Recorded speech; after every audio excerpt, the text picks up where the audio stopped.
Subscribe करें हमारे YouTube channel साधना gold को और पाएं वीडियो सबसे पहले।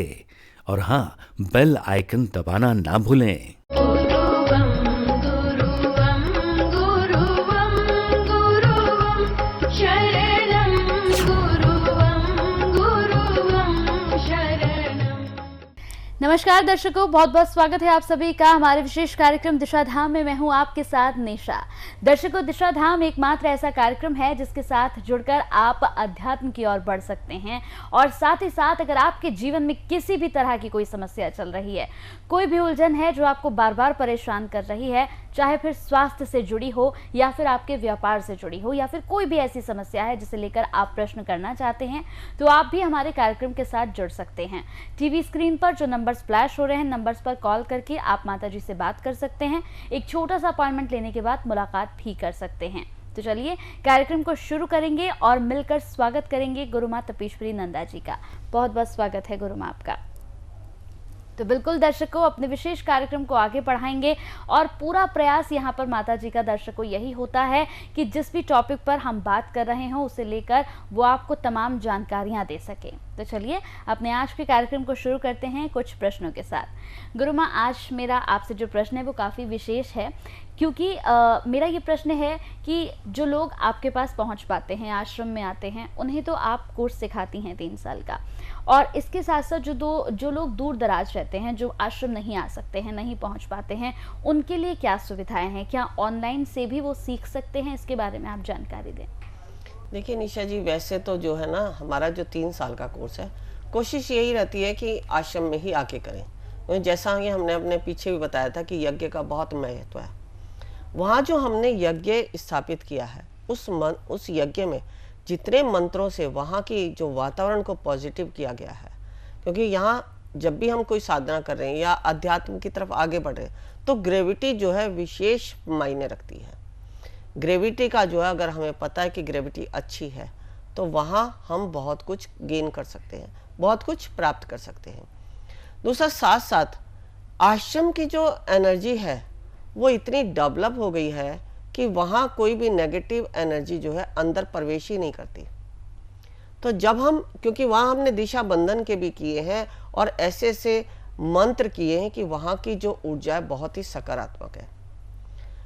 इसके साथ साथ जो मेरा यज्ञ कुंड है, वहाँ मैंने भगवान शिव का जो है त्रिशूल भी स्थापित किया हुआ है।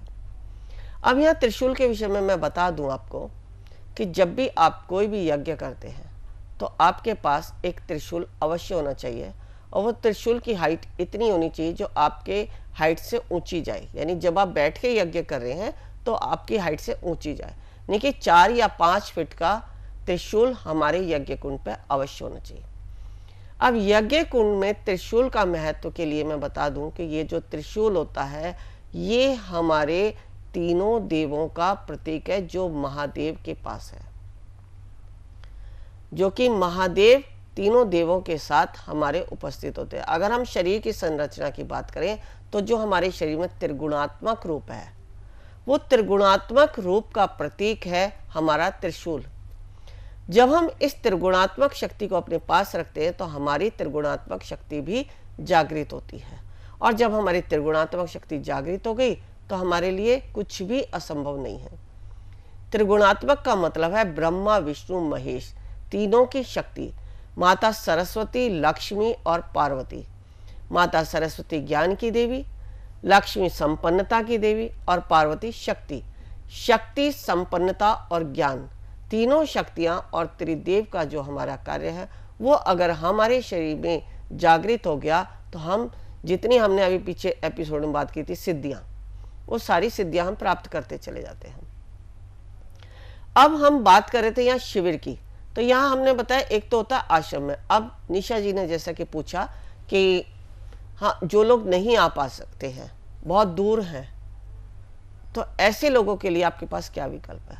तो ऐसे लोगों के लिए मेरे पास एक तो यही विकल्प है कि जैसे अगर आप आश्रम में आके कुछ करके चले गए तो उसको आप ऑनलाइन भी वीडियो कॉलिंग के माध्यम से आगे अपना मार्गदर्शन कर सकते हैं।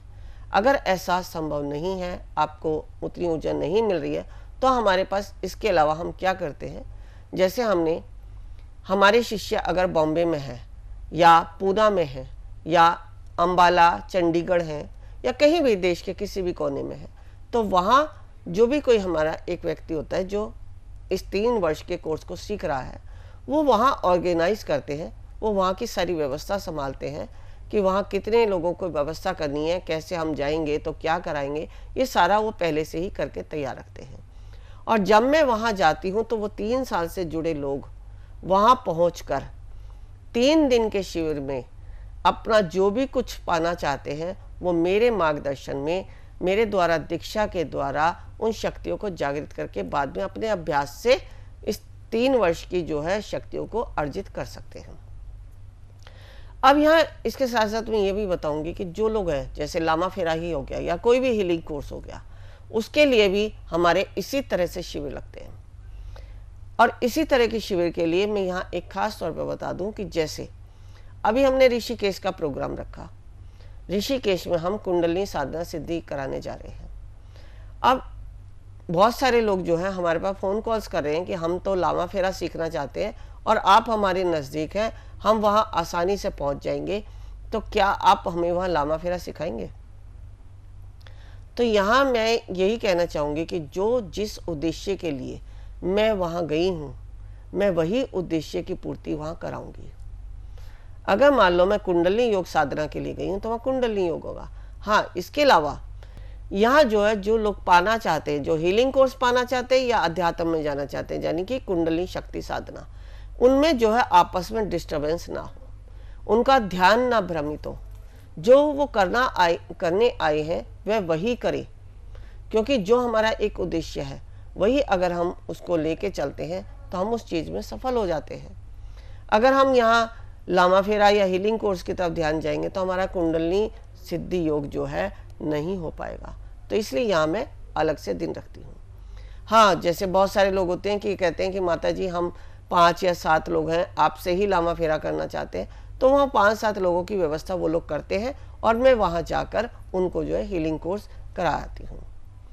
या किसी के घर में यदि कोई ऐसी समस्या है जो उनके घर जाके ही होनी है, उनका मेरे आश्रम में आने के बाद भी समाधान नहीं है और दूर से भी समाधान नहीं है, तो वहाँ मुझे खुद स्वयं से जाके उनके घर में, चाहे मैं यज्ञ करूँ या कोई हीलिंग प्रोसेस करूँ या अपनी आध्यात्मिक ऊर्जा से, यानी जो हमारी डिवाइन की एनर्जी है, उससे उस घर की समस्त समस्याओं का समाधान करूँ।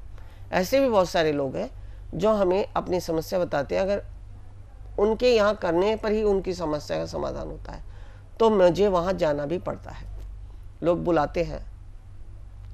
एक परिवार थे महाराष्ट्र में, उनके यहाँ बहुत सारी समस्याएं थी जो कि घर से ही उत्पन्न हो रही थी। अब घर से उत्पन्न हो रही हैं तो वो घर की चीज़ घर में ही की जाएंगी। हाँ, जैसे अब घर की है, अगर मान लो पितृ हैं, उनके वहाँ से जो है नहीं मुक्ति का मार्ग मिल रहा उनको, तो पितरों के लिए उनका हमने गया जी में समाधान कराया।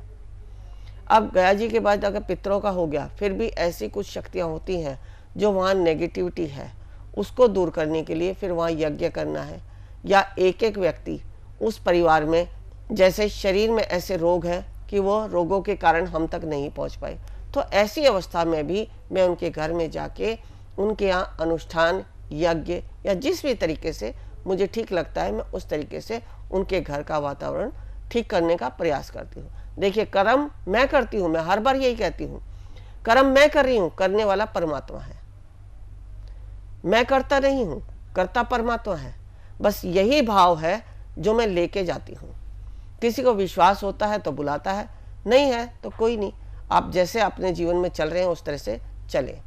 लेकिन हम अगर किसी को बुलाते तो वहाँ हमारा विश्वास भी होना चाहिए।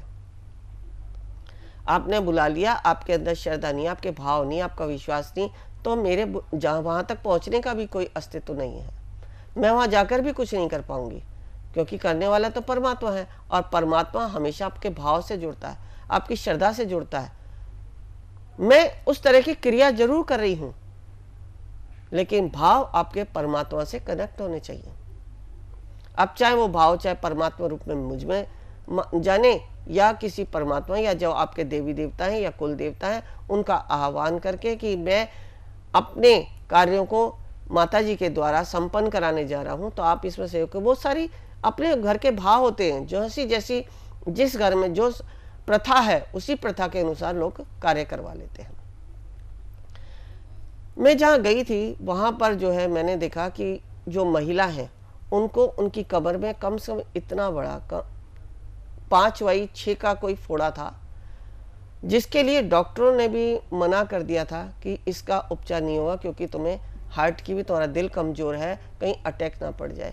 ऐसे सर्जरी नहीं हो पा रही थी, अब कारण चाहे कुछ भी हो, नहीं हो पा रही थी। लेकिन जब मैं गई और मैंने मंत्र के द्वारा उनके कमर पर झाड़ा लगवाया, उस झाड़े के लगाते ही और कुछ उनके घर में जो क्रियाएं थी जिसके कारण उनके साथ समस्याएं हो रही थी, उस तरह का यज्ञ किया, तो उन महिला का, जैसे मैं 3 दिन के लिए गई तो पहले दिन से ही वो जो है फोड़ा दबने लगा, दूसरे दिन धीरे धीरे काला पड़ गया, तीसरे दिन वो उसके अंदर अपने आप जो है जो उसके अंदर मवाद था वो निकलने लग गया, और धीरे धीरे करते करते आज जो है वो अपने शरीर से पूर्ण रूप से स्वस्थ है। ऐसे उनके साथ बहुत सारी समस्याएं थी, कुछ समस्याएं थी जैसे आंखों की हो गई, किसी के घुटने नहीं चल रहे, ऐसे ऐसे बहुत सारे थे जो कि मुझे वहां जाकर ठीक करने पड़े। तो इस तरह के भी शिविर, इस तरह के अगर कार्य भी करने जाए तो उसको भी हम शिविर का ही एक रूप जाने, क्योंकि वहां भी शिविर का मतलब ये कि हमने एक जगह जाके आध्यात्मिक ऊर्जा से किसी शक्तियों के द्वारा कुछ हमने जो वहां चाहे व्यक्ति है चाहे साधक है उनको गेन करवाया। शिविर आप किसको कहते हैं? शिविर यही है जहां कुछ लोग इकट्ठे होते हैं और जहां इकट्ठे होने के बाद हम किसी शक्ति को अर्जित करके अपने कार्यों को पूर्ण रूप से पूर्णता की तरफ लेके जाते हैं। जैसे बहुत सारी जगह शिविर लगे होते हैं। आज अगर मैं बात करूं कि कोई भी अगर जयंती होती है तो वहाँ थोड़ी थोड़ी दूरी पर शिविर लगे होते हैं। तो शिविर क्या है? यही है कि हम एकजुट होकर किसी कार्य को करके उसके द्वारा उस शक्ति से हम अपने कार्य को पूर्ण कर सकें। तो इसको मैं शिविर का रूप देती हूँ। चाहे हम इसे वर्कशॉप कह लें या शिविर कह लें, कुछ लोग होते हैं कि वर्कशॉप कह देते हैं, लेकिन अगर हम अध्यात्म में हैं तो हम अच्छे शब्दों का यूज़ करें, अच्छे शब्दों का इस्तेमाल करें कि इसको हम शिविर कहें। क्योंकि जो देवी देवता भी होते थे वो भी जो है शिविर ही लगाते थे। उनके जो कार्य होते थे वो भी अगर एकत्रित होकर कुछ करते थे तो उन्हें शिविर ही कहते थे। तो अगर हम उन देवी देवताओं की परंपरा से चलें, अपने शास्त्रों से अनुसार चलें, अपनी संस्कृति के अनुसार चलें, तो वही हमारा आध्यात्मिक क्षेत्र है। और उस अध्यात्म को पाने के लिए हम जो एकत्रित होकर कार्य करें वही हमारा शिविर है। चाहे हम आश्रम में करें या अपने स्थान पर बुला के करें या जगह जगह हमने जो स्थान बनाए हैं वहां जाकर करें।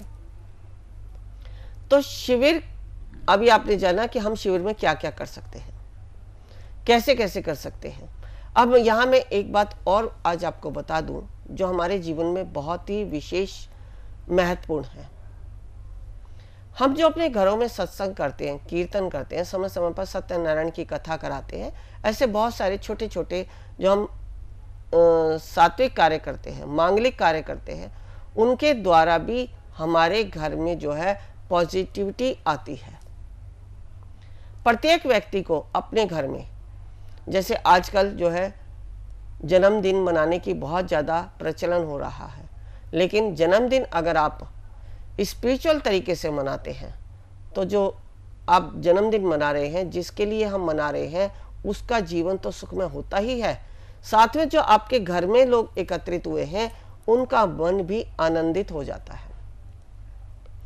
अगर हम उसको किसी कथा या कीर्तन या जागरण के रूप में मनाते हैं तो वहाँ उस दिन जितने लोग वहाँ इकट्ठे हुए हैं, जो उस परमात्मा का नाम ले रहे हैं, जिसके हमने उद्देश्य से जो पूजा रखी है, तो उतने ही लोगों की एनर्जी जो भाव से उठती है, वो एनर्जी एक तो आपके बच्चे के लिए आशीर्वाद का काम करेगी, दूसरा उनकी एनर्जी से जो, उनके शब्दों से जो एनर्जी निकलती है वो आपके घर के वातावरण को शुद्ध करती है। यानी आपका जो घर परिवार है वो आनंदित हो उठता है।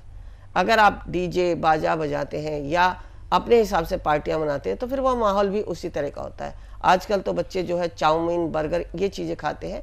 इसकी अपेक्षा यदि आप सात्विक भोजन बनाएं, अपने जो आपके घर परिवार के लोगों को पसंद है, जो खाना है, जो उनके शरीर के लिए पौष्टिकता, अगर वो पदार्थ आप घर में बनाते हैं, जैसे हम प्रसाद में पूरी हो गई, खीर हो गई, हलवा हो गया, इस तरह की स्वादिष्ट मिष्ठान बनाते हैं, तो वो जन्मदिन हमारा जो है सात्विक तरीके से जन्मदिन माना जाता है। उस दिन आप दीपक जलाएं, केक के ऊपर मोमबत्ती जलाकर जो आप फूंक मार के थूक जो उसके केक पर जाता है, वो बैक्टीरिया आप लोग सब बहुत खुश होकर खाते हैं। इससे बेहतर है कि आप बहुत ही सुंदर तरीके से दीपक जलाएं और केक को काटें। अगर आपकी केक की इच्छा है, आपको केक काटना तो भले ही काटें, लेकिन उस पर कभी फूंक मार के उनको बुझाई ना। आपकी जितनी आई हो उतने आप दीपक रख लें। एक तो वो जो है जब दीपक आपके केक के चारों तरफ प्रज्वलित होंगे तो उससे जो आपका मन आनंदित होगा, उसका शायद मैं उस आनंद को आपको नहीं प्रकट कर पाऊँ, लेकिन जब आप स्वयं से करेंगे तो आपको खुद से ही अनुभूति होगी।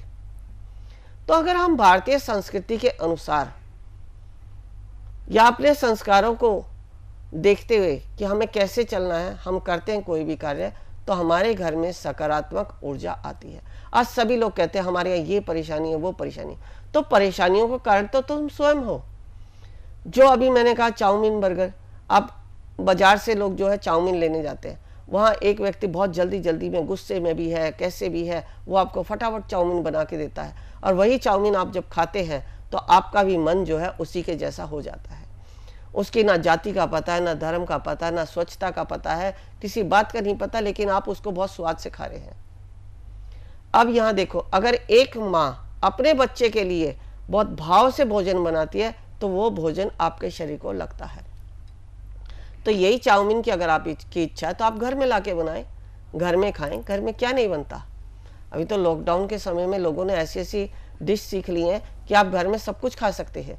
तो कहने का मतलब यही है कि हमें स्वयं से सुखी रहने के लिए, चाहे वो शारीरिक हो चाहे मानसिक हो, हम अगर इन छोटी छोटी बातों का ध्यान रखते हैं तो हमारे लिए वही शिविर है। और शिविर से ही मैं यहाँ बता दूं कि शिविर का मतलब यही है कि हम अपने आप से ही लोगों को एकत्रित करके अपनी ऊर्जा का ऊर्जांतरण करना। तो इस तरीके से हम यहाँ, जो हमारी निशा जी का प्रश्न था कि हम कैसे कैसे अपने शिविर लगाते हैं, तो यह शिविर मैंने कई तरीके से, अब हाँ, ये जो बात मैंने कही सत्संग या जो मांगलिक कार्य हैं, ये भी जो है हमारी संस्था के द्वारा, अगर आप घर में रामायण कराना चाहते हैं, सुंदरकांड कराना चाहते हैं, या किसी भी प्रकार की कथा कराना चाहते हैं, तो वो भी व्यवस्था हमारी संस्था द्वारा कराई जाती है। हाँ, ये है कि उसमें जो है आशीर्वाद हमारा होता है, लेकिन करने वाले जो होते हैं शिष्य हमारे दूसरे होते हैं, लेकिन व्यवस्था हर प्रकार की होती है। तो यहाँ मैंने हर प्रकार के अपने शिविर बताए, और इस तरह का जो भी कोई आपके जीवन में कुछ भी घट रहा है, या कुछ भी आप पाना चाहते हैं, या जीवन में कुछ भी करना चाहते हैं, उस तरह का मार्गदर्शन हमारे द्वारा दिया जाता है। आगे मैं आपको और भी बहुत सारी जानकारियाँ दूंगी कि हम कैसे कैसे लोगों को आत्मनिर्भर बनाते हैं, क्योंकि मैं हर बार बताती हूँ कि मेरा मात्र और सिर्फ मात्र एक ही उद्देश्य है कि सब अपने आप से आत्मनिर्भर हों। क्योंकि जब आप दूसरे से कोई कार्य कराते हैं, आपका दुख आपका है, लेकिन जब आप दूसरे से कोई कार्य कराते हैं तो वहाँ आपके दुख जितना आप भाव से कर लेंगे वो दूसरा नहीं कर पाएगा। तो इसलिए स्वयं से जागें और स्वयं से अपने जीवन को संवारने का प्रयास करें। तो बिल्कुल दर्शकों, अगर आप भी चाहते हैं दिशा धाम से जुड़ना, और अगर आप भी चाहते हैं माता जी से बात करना, तो टीवी स्क्रीन पर जो नंबर्स चल रहे हैं आप इन पर कॉल कर सकते हैं और माता जी से बात कर सकते हैं। किसी भी तरह का कोई प्रश्न आपके मन में चल रहा हो जिसका उत्तर आप माता जी से पाना चाहती हो, तो आप कॉल करके उस प्रश्न का उत्तर पा सकते हैं। इस कार्यक्रम के बाद भी अगर आप चाहते हैं कि आप माता जी से मुलाकात करें या मिलें, तो आप एक छोटा सा अपॉइंटमेंट लेकर माता जी से मिल भी सकते हैं। तो यहाँ पर जानकारी माता जी ने दी है कि क्या शिविर का महत्व है और किस तरह से शिविर लगाए जाते हैं, और जो लोग दूर दराज रहते हैं, जो नहीं आ पाते हैं आश्रम, उनके लिए क्या कुछ सुविधाएं हैं, वो भी यहाँ पर माता जी ने हमें बता दिया है। बहुत बहुत शुक्रिया माता जी आपका, आप जुड़ी बातचीत आपने की, बेहद शुक्रिया। नमस्कार। ऋषिकेश में जो हम शिविर कराने जा रहे हैं, हमारा उद्देश्य है कुंडलिनी जागरण। कुंडलिनी जागरण के लिए आवश्यक है ओम को सिद्ध करना, नागपाश खोलना, विचारों से शून्य होना, समर्पण भाव आना, शरीर में बैठने की क्षमता होना, तभी आप प्राप्त कर सकते हैं कुंडलिनी शक्ति को। यदि आप भी चाहते हैं कुंडलिनी शक्ति को पाना तो अवश्य आए हमारे इस शिविर में। गुरु माँ तपेश्वरी जी बढ़ाए एक कदम अध्यात्म की ओर और पाएं स्वस्थ शरीर, संपन्नता व एकाग्रता। गुरु माँ के द्वारा 108 प्रकार की दीक्षाएं प्रदान की जाती हैं, जिन्हें लेकर आप अपने जीवन को सुखों से भर सकते हैं। आप गुरु माँ से ध्यान व उपचार पद्धतियाँ सीख सकते हैं, जैसे मुद्रा विज्ञान, साधना से सिद्धियों की ओर, तत्व ज्ञान, लामा फेरा, तनाव, डिप्रेशन, पागलपन, नजर दोष, टोने टोटके में अत्यंत प्रभावी, योग माया, रोगी को रोग मुक्त करना, हुंकार विद हलीम बौद्धिक, विकास एवं लक्ष्य प्राप्ति हेतु, टिंटी सर्कल, एकाग्रता बढ़ाने के लिए। हमारा पता है गुरु माँ Tapeshwari ji Ashram, Dishadham, near Delhi Singhu border, pin code 131028।